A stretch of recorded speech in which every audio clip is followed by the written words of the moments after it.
untuk memimpin doa.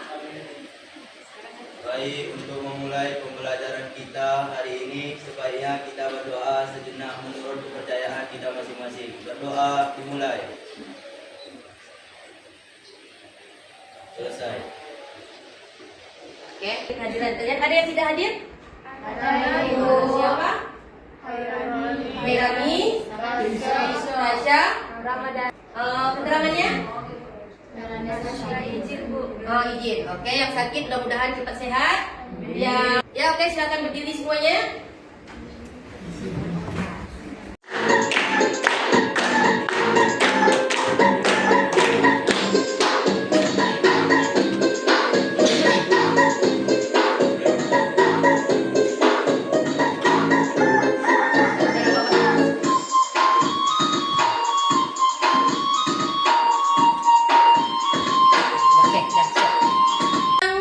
Kecerdasan artifisial dan coding, yaitu kita hari ini akan membuat kalkulator sederhana. Oke, sebelum kita mulai, Ibu ingin mengajukan sebuah pertanyaan. Jika kamu diminta menghitung bilangan yang sangat besar, mana lebih cepat kalkulator dari kalian? Kalkulator. Jadi hari ini kita akan mencari tahu, ya, kenapa kalkulator itu lebih cepat perhitungannya daripada manusia. Oke, sebelumnya kita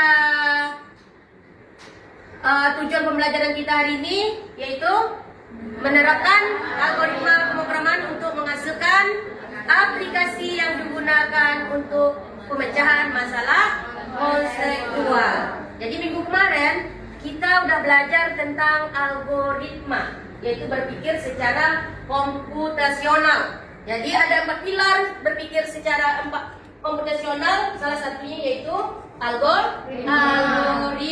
Sekarang kita akan lebih mendalam lagi tentang algoritma ini.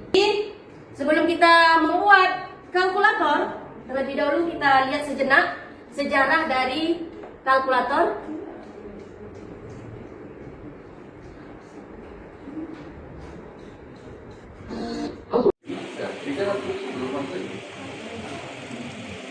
Tetapi kali ini saya akan berikan penjelasan singkat penemuan alat itu atau yang disebut dengan kalkulator. Jika dia dulu tahun lalu orang Tiongkok menggunakan alat yang mereka sebut dengan smartphone, orang Indonesia menyebutnya sikuah atau sempon. Alat untuk sekuah sulit dilakukan karena alat itu hampir sekuah banyak dikenal di berbagai budaya di dunia. Total sekuah sudah ada di Babilonia dan Tiongkok pada tahun 2400 sebelum Masehi dan 300 sebelum Masehi. Dalam artian yang berkaitan tentang logaritma. Pascal membuat sebuah kalkulator roda. Pascal lahir di kota Clermont, Prancis pada tanggal 19 Juni 1623. Dia ini enggak hanya Python ya. Jadi ada namanya bahasa Pascal, ada namanya bahasa C, ada C++, ada juga namanya Java. Tapi yang lebih sederhana itu adalah Python. Jadi Python ini mudah kita mengerti. Di sini kita nanti akan bahasa Python dengan menggunakan EduBlock. Ya, di situ nanti kita ada blok-bloknya, di mana EduBlock ini terdiri dari ada namanya input. Nah, input block nanti ada namanya logika block, ada namanya proses, dan ada namanya output. Jadi ketika kita menjalankan program nanti, kita pakailah blok-blok yang 4 ini. Ya. Selanjutnya, kita akan mempraktekkan algoritma kita kemarin dalam sebuah program yang hasil. Oke, silakan nanti kalian buka langkah di dalam KPD yang dibagikan ini. Silakan buka komputer kalian masing-masing, praktekkan dan ikuti langkah-langkah sesuai LKPD yang Ibu bagikan.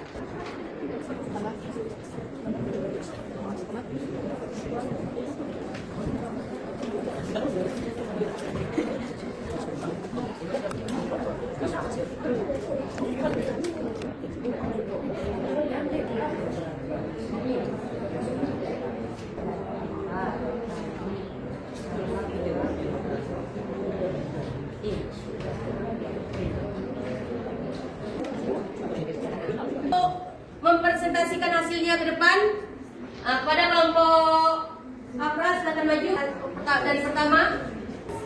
Yang ini Jadi kami sudah Nah, coba perhatikan. melakukan semua langkah-langkah yang tertulis. Selanjutnya kami menekan plus. Lalu di sini katanya masukkan A1. Di sini teman-teman pilih angka. Angka apa yang mau dioperasikan? Kami pilih 9. Kemudian enter. Nah, kemudian 9 ini kita apakan dengan angka lain, misalnya angka 6. Nah, 9 dengan 6. Operasinya kita pilih ada kurang bagi kali. Di sini kami akan memilih kali. Nah, ya, lanjut di enter. Dan ini dia hasilnya 54. Jadi kalkulatornya 9 dikali 6 sama dengan 54. Jadi Karena kita pilih angka keluar. ya. Oke. Sekian dari kami. Jika ada kesalahan mohon dimaafkan. Kami akhiri. Wassalamualaikum warahmatullahi wabarakatuh. Jadi inilah kalkulator sederhana yang telah dihasilkan oleh kelompok Afra. Jadi mudah-mudahan yang lain juga ibu lihat tadi sudah berhasil. Dan setelah kalian belajar ini, ibu ingin mencoba, ya. Ada beberapa soal untuk kalian. Ibu kasih, tolong klik di apa? Buka handphone kalian. Buka handphone kalian. Ya, itu urutan proses yang membuat kalkulator sederhana ada pertama adanya input, kemudian ada proses dan ada output. Oke. Nah, itu adalah hasil asesmen kita hari ini. Oke, saya lihat dulu. Dan selanjutnya penghujung pembelajaran kita hari ini, ibu ingin ada ya di antara kalian yang memberikan refleksi. Salah satunya dengan pertanyaan misalnya yang baru kamu pelajari hari ini. Ya, oke, silakan siapa yang menjawab? Oke, silakan Novi. Setelah hari ini saya belajar tentang menerapkan algoritma dalam pemrograman coding untuk memecahkan permasalahan dan membuat aplikasi sederhana yang bermanfaat di dalam kehidupan sehari-hari. Itu saja Bu jawabannya. Oke, terima kasih. Dan untuk yang kedua misalnya bagaimana algoritma dapat membantu masalah nyata? Oke, silakan Jana. Algoritma membantu kita berpikir secara terang di dalam menyelesaikan masalah. Dengan algoritma kita juga bisa tahu apa langkah selanjutnya yang harus kita lakukan dalam menyelesaikan suatu solusi agar berjalan lancar dan efisien. Contohnya atau misalnya aku membuat aplikasi kalkulator agar membantu kita menyelesaikan aplikasi kalkulator yang melakukan menghitung secara cepat dan benar. Oke, terima kasih Jana. Oke, untuk yang sesi 3 ada pertanyaan bagaimana kamu bisa mengembangkan program ini agar lebih canggih. Oke, silakan Jia.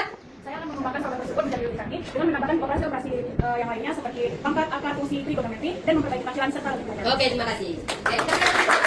Oke, terakhir kita akan mengambil kesimpulan pembelajaran kita hari ini. Ada yang mau menyimpulkan?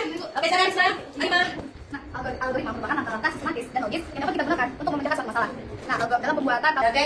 Jadi pesan ibu terakhir hari ini kalian sudah menjadi seorang programmer. Jadi ciptakan terus kreasi-kreasi yang lebih bagus. Jadi nanti setiap aplikasi hebat dimulai dari satu baris kode pertama. Nah, Instagram, TikTok, WhatsApp dan game-game semuanya dibuat oleh programmer yang belajar seperti kalian juga. Dimulai dari satu baris. Ya, dimulai dari satu baris, kemudian dilatih dan terus berlatih. Jadi di akhir pembelajaran ini, ibu mudah-mudahan apa yang ibu kita pelajari hari ini bermanfaat untuk kehidupan kalian nantinya. Nah, pembelajaran hari ini, assalamualaikum warahmatullahi wabarakatuh.